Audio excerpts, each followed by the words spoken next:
Hello, YouTube atheists. This is Kyle Bennett. I thought I'd give my answers to the Amazing Atheist's 10 questions on his pop quiz of doom. The first question he asks is eugenics inherently wrong? Well, it's not even wrong. It's just a completely irrational idea. You can't change the genetic makeup of the human race. You can only change the genetic makeup of individuals. And really, we may have the technology soon, but we don't quite yet have the technology to change the genetics of an individual that's alive. So all you can really do is change the genetics of your offspring. If you want to change, you tinker with your own genes and try to make your own kids come out a certain way, be my guest. You want to start messing around with somebody else's genes, that's when you're getting into trouble.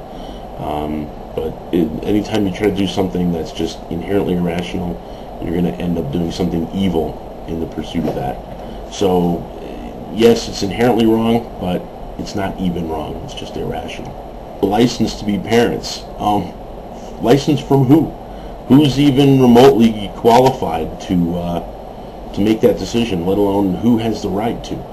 No, of course, nobody should need a license to have children. We have, should the age of consent be raised, kept the same, lowered, or abolished? Amazing Atheist said he would give out props to anybody who said abolished, and I'm tempted to go that way, but I'm not quite going to go that far. The question really is not when should people be allowed to have sex. That's the way it's usually cast when this kind of question comes up. That's something that can't really be decided, especially not by an age. The capacity for rational consent doesn't come at a certain age. It comes with a certain level of maturity, of knowledge, of experience. By that criteria, Paris Hilton's probably still too young to have sex. Too late there. The real question is, when will someone else intervene? When will society, the government, parents, neighbors, anybody, when will they intervene if somebody's having sex too young? Particularly between an older person and a younger person. From that point of view, I think the current age is probably about right, even though age isn't really the right criteria. You don't really have anything else to go by. So from the point of view of a law, we pretty much have to say 18 sounds good. Should all drugs be legalized? Yes. Next question. Why are zombie movies so popular, and why are all the classical monsters, ghosts, vampires, werewolves in decline? I'm not sure why the other ones are in decline, but I've actually thought about why zombie movies are so popular. It's common knowledge, and whether it's true or not, I don't know, but it's common knowledge that the Godzilla movies in Japan were a metaphor for the nuclear bombs dropped in World War II. And I think that zombie movies are a metaphor also. Zombies are relentless. They're totally irrational. You can't even talk to them. They just mindlessly pursue what they're after. They're totally driven by their own hunger to consume and nothing more. And I think what that is that's a metaphor for the collectives we see in society, for Nazism, for communism, and now for radical Islam.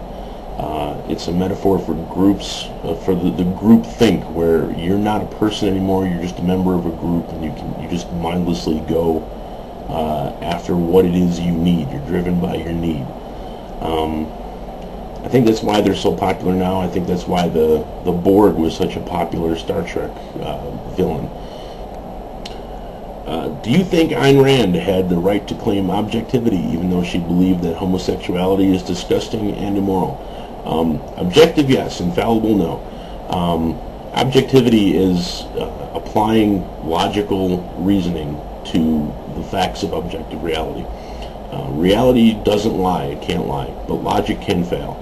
And objectivity is more about the process you use to come to conclusions. It's not so much about the conclusions themselves. Objectivity doesn't give you access to some truth that's out there that you can just see it or be given it somehow. Objectivity means a process of looking at reality and evaluating it with your logic, and your logic can fail. And I think in this case, this example with Ayn Rand, her logic probably failed her a bit.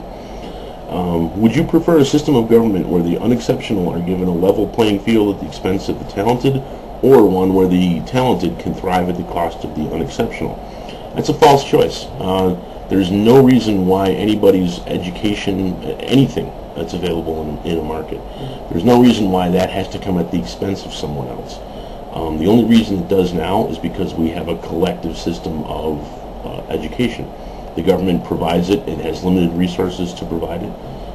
It costs money that it doesn't get back in any way, and so it has to ration that. The real solution there is a complete separation of school and state, just like we have a separation of church and state. That would make everybody able to get whatever education they could acquire by whatever means, and it wouldn't have to come at the expense of someone else. What literary or cinematic character do you most strongly identify with? I'm going to pass on that one. Can't really think of any characters I strongly identify with. I don't think there are any. There may be, but I can't think of them right now.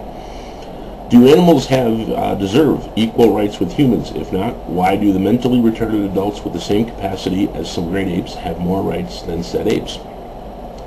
That's a pretty profound question. No, animals do not have rights. Rights come from the capacity for reason and the ability to, first of all, to assert your rights, the ability to be conscious of yourself, your relationship to the world around you, including other people or other beings, and to your consciousness of yourself. Animals cannot do that, as far as we know. If they could, they might deserve rights. The question about rights, though, it's not a matter of does X have a right that's just there in some way. The question is, are we going to respect that being's rights? Are we going to respect another person's rights? We do that because, well, there's all kinds of reasons why we do that. Partly because we want our own rights respected by that person, the reciprocity, which, as far as I know, if you treat a chimpanzee with compassion, you're not necessarily going to get compassion back, or rights respecting, or anything like that. But why do mentally retarded adults have rights? Again, that comes down to the reason of why do we respect rights. And a mentally retarded person probably cannot provide the reciprocity either. But they are human in every way that we can detect until we start to examine their consciousness, to the extent we can do that. And I think it damages us to treat humans as if they don't have rights, just psychologically. We tend to, it becomes too easy to do that. If we do it in one case, it becomes too easy to do it. As far as, legally and a rigorous philosophical basis for the rights of the severely mentally handicapped, can't help you there. But I think to play it safe, anybody that's actually human, we should treat them as if they have rights. And animals, until they can at least express their desire to have their rights respected in some way, we don't need to treat them as if they have rights.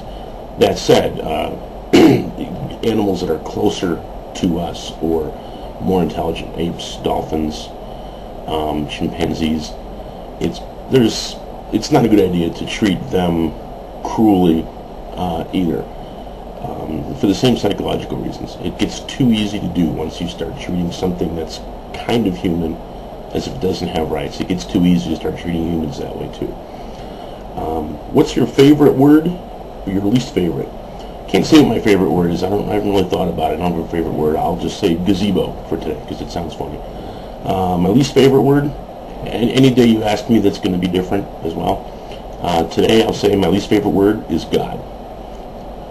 That's it. So long, everybody. Bye.